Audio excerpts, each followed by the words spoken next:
Oh my god, oh my god! Taking care of dinosaurs Tamagotchi style. That's what I thought Dino Hab, a new VR game for Quest 3, was about. But as it turned out, it was much more complicated than that, but also more fun. You're not just feeding some creatures, but more importantly, you're taking care of an entire ecosystem, balancing nature itself, and learning to help repopulate the dinosaurs in this insane prehistoric world. Thanks Dino Hab team for sponsoring this content. This is the kind of game I'm really excited to talk about. I'm also going to be giving away 3 keys to Dino Hab at the end of this video, so stick around. So my journey started small. There it was, a dinosaur egg lying in front of me, and once it hatched, I found myself face to face with my first dinosaur. It was tiny and cute, and I was excited. Wow! But I also had no idea what to do with it. The game wastes no time in teaching you that dinosaur care isn't simple. Right from the start, I had to think about not only feeding my dinosaur, but also building a thriving habitat around it. That meant carefully placing plants to create a food source. But that wasn't enough. These plants needed fungi nearby to survive, and the fungi needed fertilizer supplied by, well, you know what fertilizer is made of, right? Exactly, dinosaur droppings. Ugh. Dinosaur droppings fertilizing the fungi, which in its turn are helping the plants thrive. The game provided a scanning tool that allowed me to check if my setup was working, and this tool highlighted dotted lines showing when plants, fungi, and fertilizer were properly connected. If you plant enough of these plants and fungi and make these connections, you will fill out this meter and create a harmony cycle, which will attract more dinosaurs into your habitat. Whew! As all these pieces of the cycle clicked in my head, I realized just how complex Dino Hab was going to be. This wasn't just a game, it was the ecosystem simulator, and I was responsible for every element of it. Building a balanced environment started off easy enough. I'd plant a tree or two and add some mushrooms and wait for my dinosaur to produce fertilizer. Yeah, this balance between plants, fungi, and dinosaur waste was a simple thing at first, almost relaxing, but as my dinosaur grew, things got more complicated because larger dinosaurs need larger plants, not just for food, but also for shelter. I soon found myself hunting through the environment for just the right spot for each plant. For example, some plants needed to be near rocks, others by water. The game uses colors to help you see these locations to guide you. Green for perfect spot. Yellow means that the spot is okay, and red means it's a poor place. But even with this guidance, one wrong move could disrupt the entire balance. As my ecosystem thrived and I completed more harmony cycles, new dinosaurs began joining the habitat. It felt like victory until I realized that more dinosaurs meant more mouths to feed. Each new arrival needed its own care, food, and shelter. And you buy plants using these dino coins, which you get by patting and taking care of your dinos. But they accumulate rather slowly, so you need to be strategic with how you spend them. Suddenly, the chill game turned into me running back and forth, making sure that each dinosaur was fed, sheltered, and, well, not dead. The stakes rose quickly. The game provides you plenty of support, but it doesn't hold your hand or give you infinite time. If you fail to feed or care for your dinosaur, it can die. Yes, die. I learned this the hard way. One of my dinosaurs died, and it honestly hurt me. Dino died?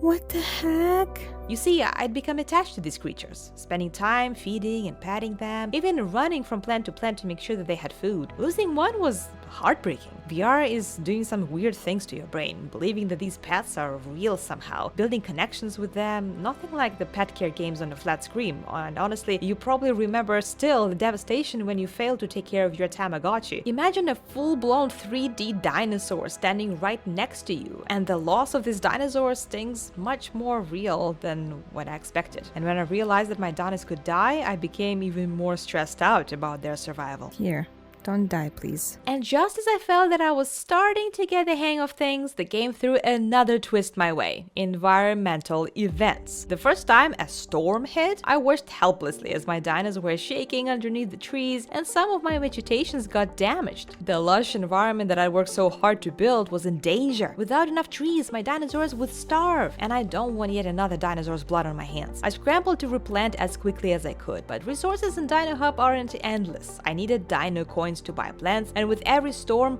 my reserve shrank. And then came the meteor shower. Oh my gosh, rocks pelted the habitat, plants were uprooted, and my dinosaurs had no food or cover. Rebuilding was essential, but it took time and patience. Each new dinosaur arrival was a fun occasion, but it also meant that I had to feed more dinosaurs, more ecosystems to balance, and more chances to fail. Every decision mattered. A misplaced plant, a missing feeding, a late scan, each of these could mean the difference between a thriving habitat and a disaster. So, safe to say, my first ecosystem was a challenge, but I still managed to complete that level, and even though it took me much longer than I thought, and probably longer than it was supposed to, still, with the new habitat after the chaos of the first environment, I knew I needed a new strategy. So at the beginning, when I first started playing, I sort of just planted things kind of randomly without thinking too much what the consequences would be. But with each new dino, I found myself running longer distances to check on them. So by the time I'd scanned and fed one dinosaur, another one was already hungry. The habitat was kind of too spread out. So in the next environment, I took a more organized approach. I planted trees and mushrooms in clusters, making sure that they were all connected to the necessary fungi and fertilizer. I learned the importance of clustering plants and focusing on areas where each element could thrive, and it paid off. Within a short time,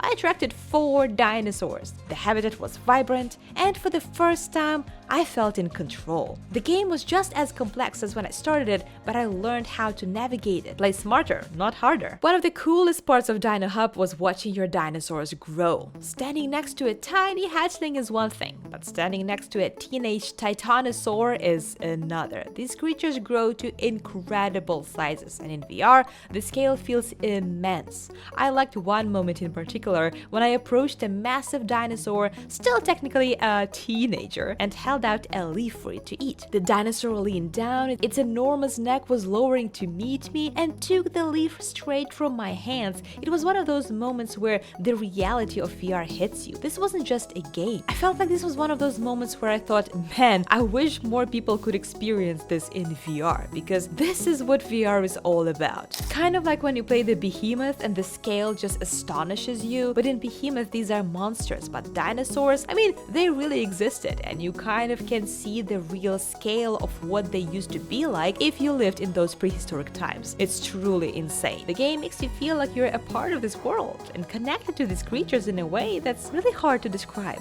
Dino Hab also includes a mixed reality feature that lets you switch locations and view a map in your real-world environment. These dinosaurs would even peek into my room, kind of merging both worlds. And at first I thought it was amazing, because imagine you're a dinosaur, a creature that you've raised from an egg, standing right there in your living room. It's pretty cool. Come!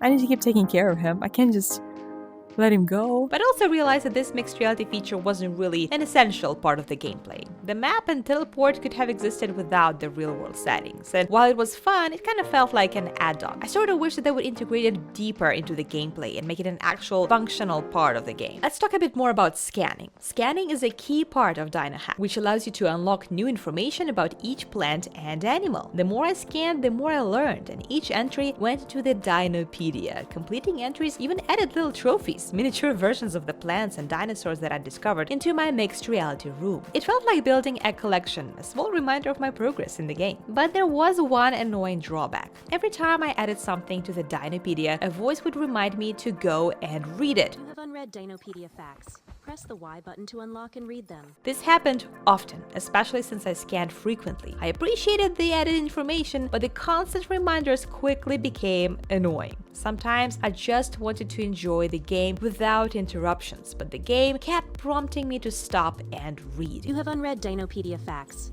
It would definitely help if these reminders were less frequent, or if you could disable them altogether. In the end, the satisfaction of seeing a barren landscape turn into a lush green habitat was incredible. Dino Hab has a unique approach. It's challenging without being punishing, which makes it addictive. Even when I struggled, the game didn't discourage me. Like a dying dinosaur wasn't a game over. Instead, it allowed me to learn from my mistakes, improve, and succeed. I gotta say, I didn't expect this depth of Dino Hab, and it pulled me in much more than I thought it would. You can win one of 3 keys to Dino Hab on your Quest headset. For this, simply make sure that you're subscribed to DiscoVR YouTube channel and drop a comment below to this video telling me which part of this game you found the most interesting and add the hashtag DinoHab. I will announce 3 winners in 1 week in the community section of this channel, so make sure to turn on your notifications and keep an eye on the community channel so that you don't miss it. The game captures the sense of awe we associate with dinosaurs, and it blends it with the thrill of VR and the responsibility of caring for creatures that feel almost